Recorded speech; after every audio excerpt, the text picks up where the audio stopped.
Okay, so things are getting pretty crazy with the Fallout 3 Remake mod, as we are crossing into truly unprecedented bounds on multiple fronts from a mod team. Not only are they just recreating Fallout 3 in Fallout 4's engine, which in and of itself is a massive undertaking, even further, they're releasing things you could download right now for Fallout 4 to enhance the experience and already have 4 releases out for you. But beyond all of that, they're on the cusp of a massive release for Fallout 4 that is going to mark a true milestone with these recreation and DLC sized mods. So in this video, I want to break down some of that recent progress and why you should be incredibly excited for what this team is doing. So just first and foremost, going over things as they exist right now. Over the past couple of months, we've seen a variety of work in progress shots from this mod team recreating Fallout 3 in its entirety in Fallout 4's engine. So we've seen a ton of images around that, even some videos of some very work in progress goat slides. These are fairly old at this point, so they're not indicative of the final product overall, but a good proof of concept of something that is done already, that iconic scene from Fallout 3.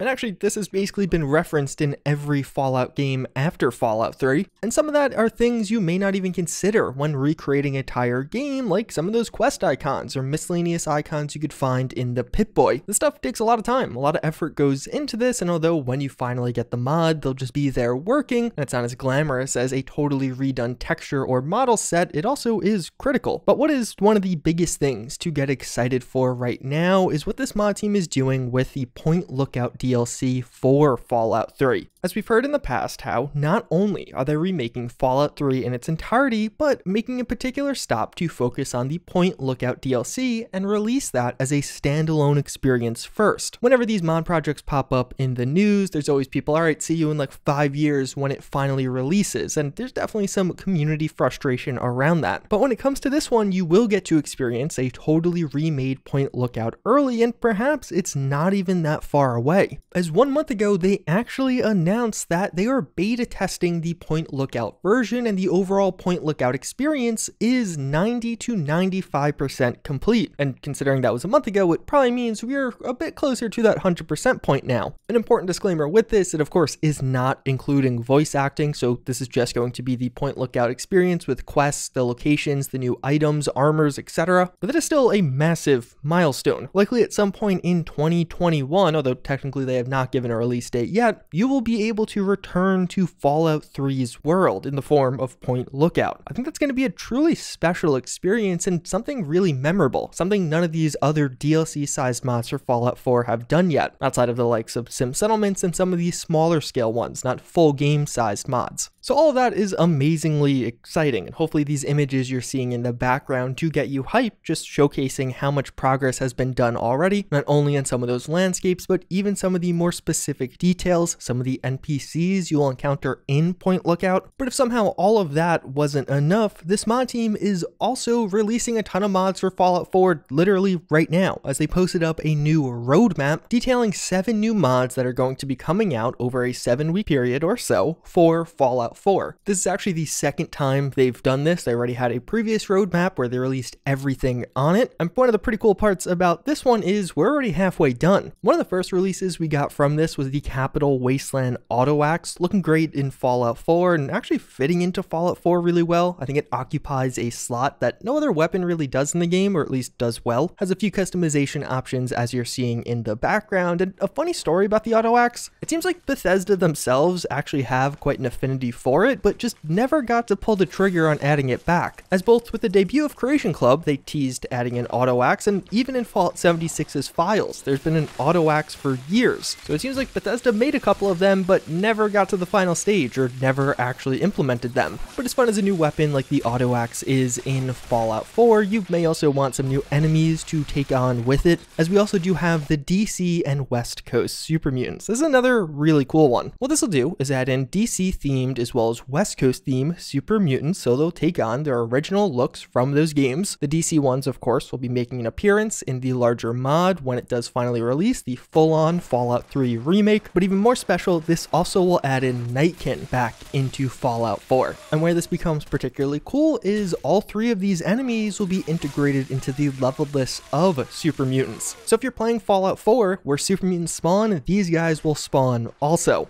that of course being most significant with the Nightkin spawns that will occupy those. Getting attacked by those stealthy bad boys is always horrifying, but I guess in the best ways possible. And actually just released yesterday, the week 4 of their roadmap, they also added in the Capital Wasteland Raider Pack, this perhaps being the best release yet. It's going to do a couple of things, the first one being adding in 5 new armors and helmets, these being those iconic ones you saw in Fallout 3, typically those Raider or Wasteland armors. These will immediately bring you back when you see them in the world, or of course wear them for yourself, as a lot of these really defined that Fallout 3 experience, or at least for me, really give me a nostalgia trip. But even further, they actually add in 6 new hairstyles as well as 24 new face variations for NPCs, and those hairstyles also are for the player. All of this being implemented into the leveled list of raiders, so like the Supermutants, when you have raiders spawning, they'll use these new faces, use these new hairs, and use these new armors. This making the raider encounters overall in the world a lot more varied, and a really nice way to add these armors back. It'll give you incentive to venture out to some of those raider outposts, and perhaps you'll get a couple of new goodies along the way. Both this and the DC and West Coast Supermutants mod are some of those must download ones for me that I just always have in the background, because it keeps Fallout 4's Commonwealth a bit fresher in a relatively lore friendly way. Like, okay, yeah, maybe Nightkin don't make a ton of sense to appear in Fallout 4 for lore reasons, but at the same time, you don't have to get too hung up on that, and they still feel pretty right in the world overall, and those armors are definitely a great asset for both other raiders and of course your own character. But if you want to spice up the Brotherhood, they also do have the Capital Wasteland Brotherhood outfits, adding in that iconic scribe outfit from Fallout 3 for Fallout 4 characters to use, this being the scribes on the Pridwin. It could also be used by you and has a couple of customization options. Definitely the smallest of the bunch, but again, a nice one to keep in the background and spice up your world a bit. So taking that all together, this is absolutely massive. This mod has not only released 4 mods in the past 4 weeks with 3 more on the horizon, but we also have the full-on Point Lookout DLC to look forward to, and all the while they're still remaking the entirety of Fallout 3. This is some truly astonishing stuff, and definitely an unprecedented couple of months from a mod team, all of which you could download for free right now.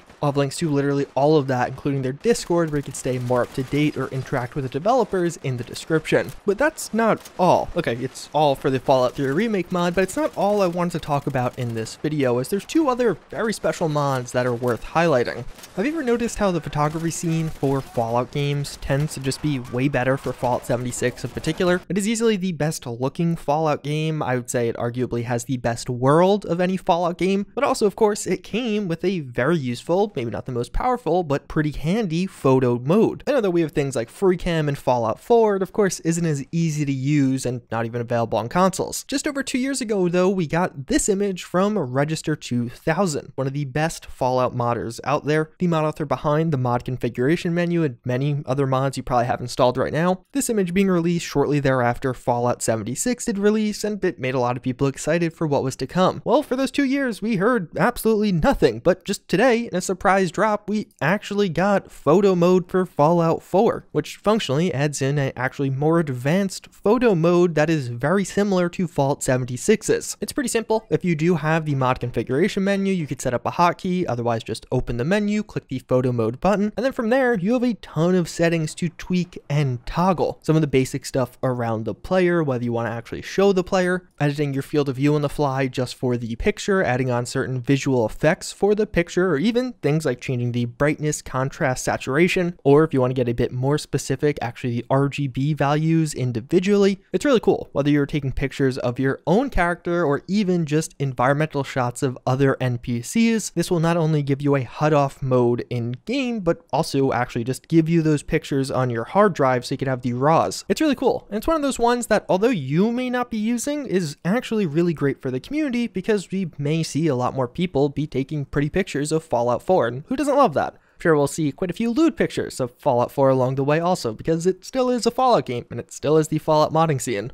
But then as a final mod, something we have basically just not gotten for Fallout 4 that I've literally been asking for years and was a staple in past games, we are getting combined arms, which is going to be one of the first true full-on weapon packs for Fallout 4. We've had a couple of weapon packs in the past, but they typically were capped at 5 weapons at most or suffered on quality. And in fact, both of the ones I could think of, the Russian Assault Pact as well as Miss Raya Armory, was made by this particular mod author making combined arms. But in effect, what this mod is is going to be is 10 new weapons you could get in Fallout 4 with a singular download. That being the AKM, the TT-30 Tokarev, the AGRAM 2000, the Stayer AUG, the SIG SG-550, the M1911, the PL-15 Lebedev, the Desert Eagle, the SV-98, and the Spaz-12. Some of those may seem familiar, as some of these were already released by this mod author. The AKM in particular is probably the best AK mod available for Fallout 4 right now, featuring literally more customization options than I would say any other weapon mod for Fallout 4. But this isn't just taking that old content and repackaging it in a larger bundle, even though I'd be mostly okay with that, an easier, quicker download. This is actually adding on to those old weapons, greatly improved textures, materials, and even new attachment options. So they'll look better and literally give you more ways to customize them. The AKM mod alone, although technically just being an AKM mod, had so many different customization options that it functionally was like 5 to 10 different weapons in one anyway. They just all looked pretty similar. This is going to be a big one though. I think this is easily going to be one of the best weapon mods for Fallout 4, just because with one singular download, you could have a ton of great content. One of the most frustrating things for me when creating new load orders or reinstalling Fallout 4, as I oftentimes have to do after breaking it with mods,